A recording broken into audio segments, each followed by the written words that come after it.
दोस्तों, हम सभी इस बात को जानते हैं कि 14 अगस्त 2022 को इंडिया के वॉरेन बफेट कहे जाने वाले राकेश झुनझुनवाला ने इस दुनिया को अलविदा कह दिया। मुंबई की एक मिडिल क्लास फैमिली में पले बड़े राकेश झुनझुनवाला ने अपनी फाइनेंशियल जर्नी को सिर्फ 5,000 रुपए से शुरू किया था और अल्टीमेटली उनकी नेटवर्थ, आप यकीन नहीं करेंगे, 45,000 करोड़ से भी ज्यादा हो गई थी और अपने लास्ट टाइम तक वो इस दुनिया के 430th रिचेस्ट पर्सन बन चुके थे। आपने अक्सर नोटिस किया होगा कि लोग यहाँ वहाँ से सुनी बातों के सहारे स्टॉक मार्केट में अपना काफी पैसा इन्वेस्ट कर देते हैं और उन्हें ह्यूज लॉसेस हो जाते हैं। फिर इन्हीं लॉसेस के चलते सोसाइटी में स्टॉक मार्केट के थ्रू आप एक तरह से ये कह सकते हैं कि एक नेगेटिव परसेप्शन क्रिएट हो जाता है, जिससे लोग इससे कहीं ना कहीं फिर दूर ही रहना पसंद करते हैं। पर एक बार जब राकेश झुनझुनवाला से किसी ने स्टॉक मार्केट पर टिप मांगी तो उन्होंने उसको सिर्फ एक ही टिप दी और वो ये थी, कभी भी किसी दूसरे की सजेशन पर इन्वेस्ट मत करना। Do your own research and take your own risk. Rakesh sir की फाइनेंशियल जर्नी पर अगर नजर डाली जाए तो हमें यहाँ पर ट्रेडिंग से लेकर शॉर्ट सेलिंग और लॉन्ग टर्म इन्वेस्टिंग सब कुछ देखने को मिलता है। उन्होंने रिस्क भी लिया, पेशेंस भी रखा और क्विक एक्शन भी लेना सीखा। आज की इस वीडियो में हम जानते हैं कि कैसे उनकी स्टॉक मार्केट की इस जर्नी की शुरुआत हुई, कैसे कैसे फेज उनको उनकी लाइफ में देखने पड़े और कैसे उन्होंने इतना सारा पैसा कमा लिया। So let's begin. Phase 1, the initial flame. दोस्तों, राकेश झुनझुनवाला के जो पिता थे ना, वो एक इनकम टैक्स ऑफिसर थे, लेकिन उनको स्टॉक मार्केट के अंदर बहुत इंटरेस्ट था।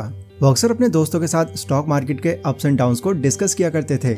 राकेश इन बातों को बहुत गौर से सुनते और इसी चीज ने उनके दिमाग में एक इन्वेस्टर बनने का कीड़ा पैदा किया। राकेश झुनझुनवाला स्टॉक मार्केट को ही अपनी लाइफ या फिर आप कह सकते हैं अपना करियर बनाना चाहते थे, पर उस टाइम पर उनके पिता ने उनको इन सब चीजों में पढ़ने की जगह पहले अपनी स्टडीज कंप्लीट करने की सलाह दी। साल 1985 में मुंबई के Sydenham college of commerce and economics से चार्टर्ड अकाउंटेंट की स्टडीज कंप्लीट करने के बाद उन्होंने फाइनली स्टॉक मार्केट में अपना करियर बनाने का फैसला किया। एंड उस टाइम पर उनके डैड ने उनके इस चॉइस का आदर किया, पर पहले ही ये बात क्लियर कर दी कि वो उनसे या उनके किसी दोस्तों से पैसों की उम्मीद भी ना रखें। Phase 2, how it started.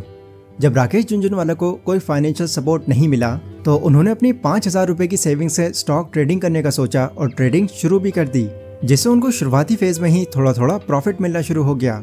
Starting phase में ही प्रॉफिट देकर उनका कॉन्फिडेंस और स्किल दोनों ही इम्प्रूव होती गई ना। उस टाइम राकेश के एक और भाई थे जो कि चार्टर्ड अकाउंटेंट ही थे। एक दिन उनके पास में एक फीमेल क्लाइंट आती है जिसके पास काफी पैसा था और वो अपने इस पैसे पर हाई रिटर्न्स पाना चाहती थी। उस टाइम पर बैंक एफडीज का जो इंटरेस्ट रेट था वो 10% हुआ करता था। राकेश झुनझुनवाला ने उस लेडी को कन्विंस किया और उसे 18% देने का प्रॉमिस करके उनसे 2.5 लाख रुपए ले लिए। ऐसे ही कुछ और क्लाइंट्स भी उनके बने जहां से उन्हें लगभग 5 लाख रुपए और मिल गए। अब फाइनली राकेश झुनझुनवाला के हाथ में पैसा आ चुका था और वो अपने स्टॉक मार्केट की जर्नी के लिए अब पूरी तरह से तैयार थे।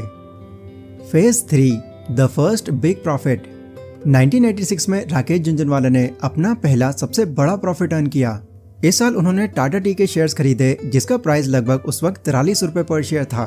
महज 3 महीने के बाद एक शेयर की कीमत लगभग 143 रुपए पहुंच गई और उनको 3 टाइम्स ज्यादा प्रॉफिट हुआ। राकेश ने न सिर्फ इससे काफी प्रॉफिट कमाया बल्कि एक इम्पोर्टेंट लेसन भी सीखा कि अगर नाम और दौलत बड़ी करनी है तो रिस्क लेने का हुनर जरूर सीखना होगा। फेज नंबर 4, सेसा गोवा स्टॉक ऑफ 1986। साल 1986 में ही राकेश झुनझुनवाला ने एक ऐसा दांव खेला जिसने उनकी लाइफ हमेशा के लिए चेंज करके रख दी। सेसा गोवा, जिसे आज हम वेदांता के नाम से जानते हैं, वो उस टाइम पर काफी ह्यूज लॉसेस को फेस कर रही थी। उनके आयरन कोर के प्राइस लगातार डाउन होते जा रहे थे और सेसा गोवा का स्टॉक 28 रुपए पर शेयर तक पहुंच चुका था। जिस टाइम पर सारे इन्वेस्टर सेसा गोवा से पैसे निकाल रहे थे, राकेश झुनझुनवाला ने उसी वक्त उस कंपनी के 4 लाख शेयर्स खरीद लिए, जिसकी कीमत आप लगभग समझ सकते हैं 1 करोड़ से भी ज्यादा थी। वो उनका एक ऐसा टाइम था जब उन्होंने लगभग अपनी सारी दौलत लगा दी थी। मतलब कंपनी का डाउनफॉल उनके डाउनफॉल से डायरेक्टली प्रोपोर्शनल हो चुका था। राकेश झुनझुनवाला ये बात जानते थे कि भारत आयरन कोर एक लार्जेस्ट एक्सपोर्टर्स में से एक है। दुनिया में इसकी प्राइस जरूर कम हो सकती है लेकिन इसकी सप्लाई और डिमांड हमेशा बनी रहेगी। तो उन्होंने मार्केट के डाउन होने पर नहीं बल्कि अपनी खुद की मार्केट रिसर्च, कंपनी के वर्किंग प्रिंसिपल्स और काबिल मैनेजमेंट पर पूरा भरोसा रखा। सिर्फ 1 साल में उन्होंने अपनी इस इन्वेस्टमेंट से 25% रिटर्न कमाया और अपनी स्किल को प्रूव करके दिखा दिया। आपकी जानकारी के लिए बता दूं कि आज वेदांता की स्टॉक का प्राइस लगभग 260 रुपए पर शेयर हो चुका है। Phase number 5, 1989 national budget announcement. 1989 में वीपी सिंह भारत के 7वें प्रधानमंत्री बने। उनकी कैबिनेट में मधुर दंडवते फाइनेंस मिनिस्टर हुआ करती थी। उस टाइम इंडियन स्टॉक मार्केट बहुत तेजी से डाउन हो रहा था। जिस वजह से इन्वेस्टर्स मार्केट से जितना जल्दी हो सके पैसा वापस निकाल रहे थे। सभी का मानना था कि वीपी सिंह और मधु दंडवाते का यूनियन बजट बिजनेस ओरिएंटेड नहीं बल्कि पब्लिक ओरिएंटेड होगा, पर राकेश झुनझुनवाला को ये अच्छे से पता था कि वीपी सिंह के रूट्स एक लॉयल बिजनेस फैमिली से हैं और वो कभी भी किसी बिजनेस को नुकसान पहुंचाने वाला बजट नहीं लाएंगे। एंड गेस व्हाट, उनका ये जो एनालिसिस था वो फिर से सही निकला और उनको इस बार इतना ज्यादा प्रॉफिट हुआ कि उनकी नेटवर्थ सिर्फ 5 महीनों में 2 करोड़ से 50 करोड़ तक पहुंच गई। Phase number 6, 1992 Harshad Mehta scam. साल 2020 में आई एक वेब सीरीज स्कैम 1992 तो आपने जरूर देखी होगी। हर्षद मेहता के स्कैम से उस टाइम मार्केट में काफी बड़ा भूचाल आ गया था, पर इसी बीच डीमार्ट कंपनी के फाउंडर और राकेश झुनझुनवाला के गुरु राधा किशन दमानी उनको ये बताते हैं, राकेश मार्केट बहुत ही ओवर प्राइस हो चुकी है और शायद यहाँ पर अब इसके पीछे बहुत बड़ी गड़बड़ी हो सकती है। मेरी मानो तो अभी इस टाइम तुम शॉर्ट टर्म सेलिंग पर ध्यान दो। राकेश झुनझुनवाला ने ठीक वैसे ही किया जैसा उन्होंने उनसे कहा। शॉर्ट सेलिंग के बारे में अगर आपको नहीं पता तो मैं आपको बता दूं, इसमें एक ट्रेडर ऑनर के शेयर्स को ब्रोकरेज की मदद से बाय कर लेता है और फिर करंट मार्केट प्राइस पर सेल कर देता है। इसके बाद जब उस स्टॉक की प्राइस कम होती है तो वो उस स्टॉक को बाय कर लेता है और प्रॉफिट बुक कर लेता है। Phase 7, the biggest break. साल 2003 में राकेश झुनझुनवाला ने अपना खुद का इन्वेस्टमेंट फर्म शुरू किया जिसका नाम था रेयर एंटरप्राइजेज। इसी साल उनकी इन्वेस्टिंग की जर्नी में बिगेस्ट ब्रेक आया जब उन्होंने टाइटन के शेयर्स खरीदे। उन्होंने 40 रुपए पर शेयर से भी कम प्राइस में टाइटन के करीब 4.5 करोड़ शेयर्स खरीदे। अगले कुछ दिनों में टाइटन के एक शेयर का प्राइस 80 के पार चला गया, पर स्टिल उन्होंने अपना प्रॉफिट बुक नहीं किया। फिर देखते देखते टाइटन का शेयर नीचे जाने लगा और 30 पर पहुंच गया। राकेश झुनझुनवाला ने बताया था कि उस टाइम उन्होंने करीब 300 करोड़ की वेल्थ गंवा दी थी, लेकिन फिर भी उन्होंने पेशेंस रखा और इंतजार किया।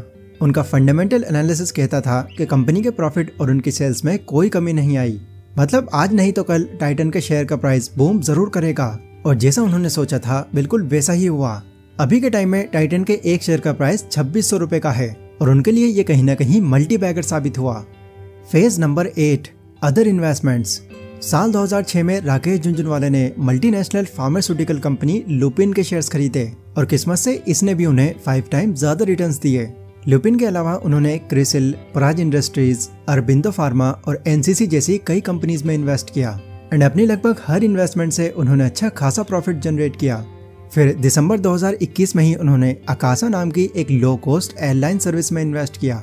विनय दुबे जो पहले जेट एयरवेज और गो एयर के सीईओ रह चुके हैं, उस टाइम पर वही इसकी गद्दी संभाले हुए थे। बहुत ही कम लोग जानते हैं कि राकेश झुनझुनवाला हंगामा digital media entertainment private limited नाम की कंपनी के चेयरमैन भी थे। उन्होंने इंग्लिश विंग्लिश, की एंड का और शमिताभ जैसी एंटरटेनमेंट फिल्मों में भी काफी अच्छा इन्वेस्टमेंट किया था। साल 2021 में जब जी एंटरटेनमेंट एंटरप्राइजेज लिमिटेड और सोनी पिक्चर्स नेटवर्क के इंडिया के मर्जर की खबरें आईं, तो राकेश झुनझुनवाला ने अपने जी एंटरटेनमेंट एंटरप्राइज लिमिटेड वाले शेयर से सिर्फ एक हफ्ते के अंदर अंदर 50 करोड़ का प्रॉफिट अर्न कर लिया। फिर अक्टूबर 2021 में जब टाइटन की शेयर्स के प्राइस ऑल टाइम हाई पहुंच चुके थे, तो राकेश झुनझुनवाला ने सिर्फ कुछ मिनट्स में ही इससे भी 900 करोड़ रुपए कमा लिए थे।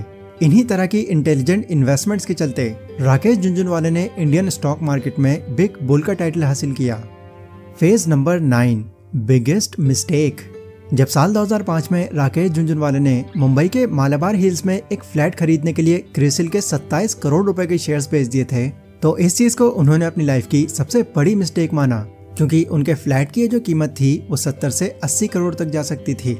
लेकिन अगर उनके पास 27 करोड़ के उस वक्त क्रिसिल के शेयर होते तो उनकी कीमत उसके बाद लगभग 800 करोड़ रुपए होती। पर उन्होंने अपनी इस मिस्टेक पर ज्यादा पछतावा नहीं किया। अपनी इस मिस्टेक से उन्होंने सीखा और लाइफ में आगे बढ़ गए। वो कहते हैं कि मार्केट का अप और डाउन जाना आपके प्रॉफिट या लॉस की वजह नहीं, बल्कि इसकी रियल वजह आप खुद होते हो। अगर इस काम में आप कुछ ज्यादा ही जल्दबाजी करोगे तो यहाँ से आप कुछ नहीं ले जा पाओगे। तो गाइज, ये थी इंडियन स्टॉक मार्केट के बिग बुल राकेश झुनझुनवाला की एक कंप्लीट केस स्टडी। इस वीडियो से मिली इन्फॉर्मेशन अगर आपको पसंद आई हो तो इसको लाइक और शेयर जरूर करें। एंड आपने इस स्टोरी के थ्रू क्या क्या नया सीखा या आप लोग मुझे कमेंट सेक्शन में जरूर बताना। बाकी मैं मिलता हूँ आपसे नेक्स्ट वीडियो में, तब तक के लिए stay safe, stay healthy, take care.